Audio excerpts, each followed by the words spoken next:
Assalamualaikum warahmatullahi wabarakatuh. Ada 5 tanda orang itu tidak bakal kaya, dan kita akan bahas tanda tersebut satu persatu.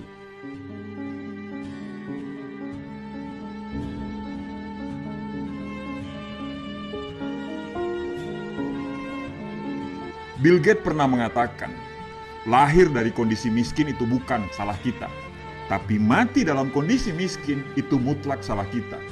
Banyak sekali orang yang sudah bekerja keras mati-matian, kepala jadi kaki, kaki jadi kepala, pergi pagi pulang petang, penghasilan pas-pasan, pinggang pegal-pegal, dan sudah kerja keras mati-matian, tapi tidak menghasilkan apa-apa. Pertanyaannya adalah, apakah kerja keras saja sudah cukup? Tidak cukup. Ya, bukan cuma kerja keras yang kita butuhkan, tapi kita punya kerja keras, kita punya kerja cerdas, dan kita punya kerja ikhlas. Kerja keras pakai otot, kerja ikhlas pakai hati, dan kerja cerdas pakai otak. Nah, sebagaimana seperti saya sebutkan di video terdahulu, yaitu video 5 tanda orang untuk menjadi kaya, deskripsinya ada di atas, bahwa sukses itu berpola, gagal juga ada polanya. Jadi semua sudah bisa diprediksi dengan pola dan tingkah laku tersebut. Untuk sukses ada polanya, dan untuk gagal pun ada polanya. Kalau kemarin saya sudah menjabarkan pola-pola bagaimana caranya untuk sukses, nah hari ini saya akan bahas apa polanya sehingga kita tidak bakal kaya. Nah, kalau Anda simak video ini baik-baik, ya insya Allah akan merubah hidup Anda nanti 1 atau 2 tahun yang akan datang. Tanda pertama, orang itu tidak akan bakal kaya adalah dia selalu menyalahkan orang lain. Sering sekali saya mendengar apabila ada orang yang gagal atau tidak sukses, dia menyalahkan situasi.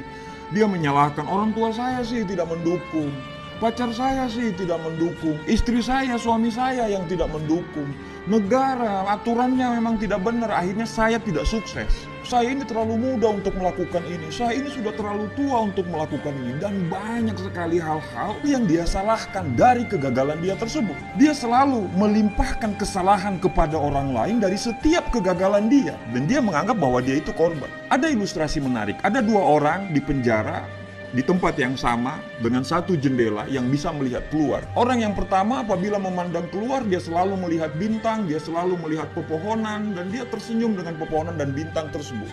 Dan ada orang yang kedua, pada saat dia melihat keluar, dia selalu melihat kotoran, dia selalu melihat debu, dan dia melihat keluar itu selalu melihat hal-hal yang jelek. Ilustrasi tadi menggambarkan ada 2 orang dalam 1 penjara, di tempat yang sama, jendela yang sama, tapi spiritnya berbeda. Artinya, kemana fokus Anda? Pada saat terjadi kegagalan, apa yang Anda fokuskan? Fokus dengan meratapi nasib atau fokus untuk memperbaiki sesuatu untuk menjadi orang yang lebih baik di kemudian hari? Karena menyalahkan orang lain itu gampang sekali loh. Anak kecil pun bisa untuk menyalahkan orang, menyalahkan keadaan, menyalahkan situasi. Dan kenapa orang tersebut selalu menyalahkan orang lain dan menyalahkan situasi? Karena dia ingin menyelamatkan ego dia. Gampang sih, ego terselamatkan sih, tapi kita tidak akan jadi apa-apa. Kita tidak bisa move untuk menjadi orang yang lebih baik daripada sebelumnya. Dan kita tidak pernah belajar dari kegagalan tersebut. Tanda yang kedua, kalau Anda tidak akan bakal kaya, adalah Anda tidak pernah menganggap uang itu penting. Ya, kalau ada yang menganggap uang itu tidak penting, biasanya orang tersebut belum punya uang yang banyak. Kalau Anda punya keyakinan seperti itu, ya hati-hati dengan keyakinan Anda. Karena pikiran Anda bisa menarik hal-hal yang Anda pikirkan. Anda berpikir uang tidak penting, jadinya uang itu tidak akan pernah tertarik dengan Anda. Orang-orang kaya itu selalu menganggap bahwa uang itu penting. Penting loh ya, bukan segalanya. Karena uang itu penting, akhirnya mereka bekerja keras. Mereka punya inovasi-inovasi yang luar biasa, sehingga mereka bisa menghasilkan uang yang banyak. Sedangkan, apabila Anda menganggap uang itu tidak penting, akhirnya Anda akan kehilangan kreativitas. Apabila Anda bekerja seperti itu saja. Kenapa? Karena Anda sudah menganggap, Anda memblok pikiran Anda kalau uang itu tidak penting. Uang itu bukan nomor 1. Tapi nomor 2 sampai ke nomor 100 itu butuh uang. Apa-apa di dunia ini kita butuh uang. Menyekolahkan anak kita di tempat yang terbaik kita butuh uang. Membeli sesuatu untuk istri kita butuh uang. Membahagiakan orang tua kita dengan membelikan rumah, belikan mobil dan semuanya itu butuh uang. Semua butuh uang. Jadi kalau pada saat mindset Anda sudah bangun bahwa uang itu tidak penting, maka Anda tidak akan pernah bekerja keras untuk mendapatkan hal tersebut. Bapak Ibu, Berpikir bodoh itu gratis, tapi Anda harus siap membayarnya dalam kehidupan nyata, Bapak Ibu. Saat Anda mengatakan Anda lebih memilih kebahagiaan daripada uang, sebenarnya Anda lagi memilih mana yang lebih penting antara kaki dan tangan. Saat Anda mempercayai bahwa uang itu tidak penting, uang itu akan menjauh dari Anda semuanya. Tanda ketiga Anda tidak akan bakal kaya adalah Anda membeli barang-barang yang tidak mampu Anda beli. Anda membeli barang-barang tersebut hanya karena ego untuk memperlihatkan kepada orang lain, supaya diapresiasi oleh orang lain, supaya diakui oleh orang lain. Beli barang-barang supaya terlihat kaya, terus dipertontonkan di media sosial, itu supaya orang lain itu jadi terkesan. Bahkan Anda bilang, saya ingin membuat orang-orang yang tidak suka sama saya terkesan dengan saya.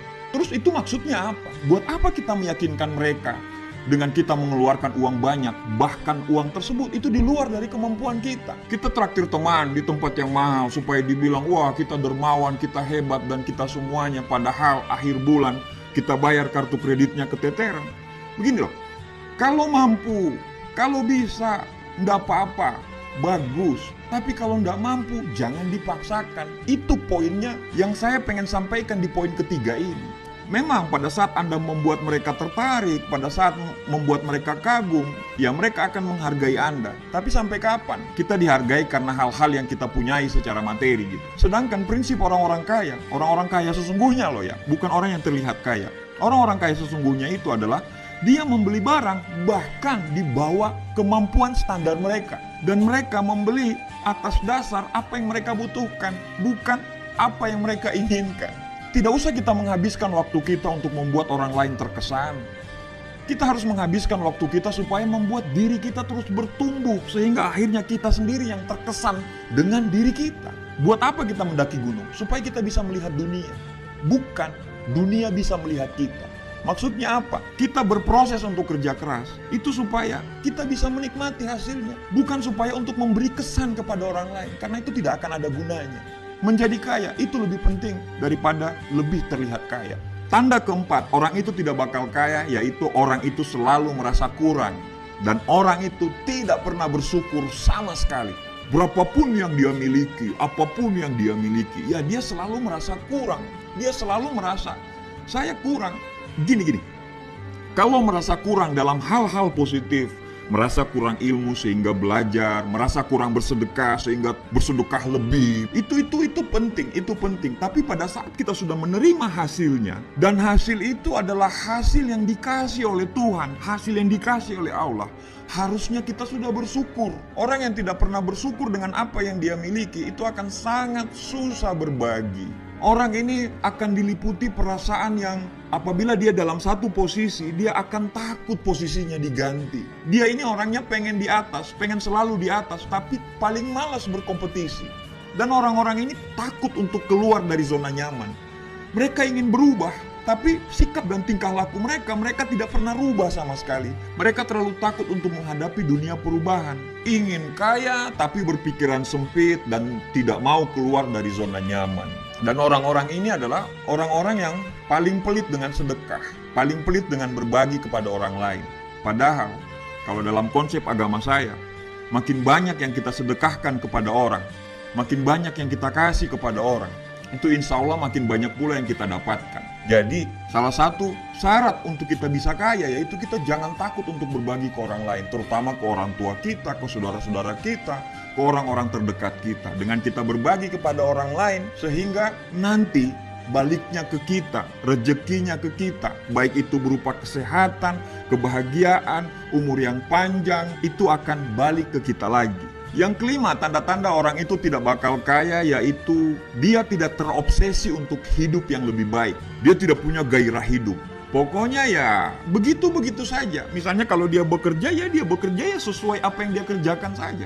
Dia tidak berpikir dan dia tidak punya gairah bagaimana saya hidup ke depannya, bagaimana saya untuk mengembangkan bakat saya, bagaimana saya untuk memberikan hal-hal yang terbaik untuk keluarga saya. Dan prinsip hidup dia itu seperti air mengalir, dia mengikuti air mengalir aja gitu. Padahal kalau dalam kehidupan nyata, yang mengikuti air mengalir itu hanyalah kotoran dan ikan mati. Buya Hamka pernah mengatakan, kalau hidup hanya sekedar hidup, babi hutan pun hidup. Kalau kerja hanya sekedar bekerja, kera di hutan pun bekerja. Hidup itu cuma satu kali. Kita diciptakan sebagai makhluk tertinggi di dunia ini. Kita dikasih semuanya oleh Allah. Harusnya kita menggunakan itu dengan maksimal. Kita bisa menjadi kebanggaan untuk anak-anak kita, untuk suami kita, untuk istri kita, untuk orang tua kita. Nah, Bapak Ibu sekalian, semoga sharing saya tentang 5 tanda orang yang tidak bakal kaya ini bisa bermanfaat bagi Anda semuanya. Dan semoga kita semua bisa bertumbuh menjadi orang yang lebih baik dari sebelumnya. Terima kasih. Assalamualaikum warahmatullahi wabarakatuh. Sukses buat kita semuanya.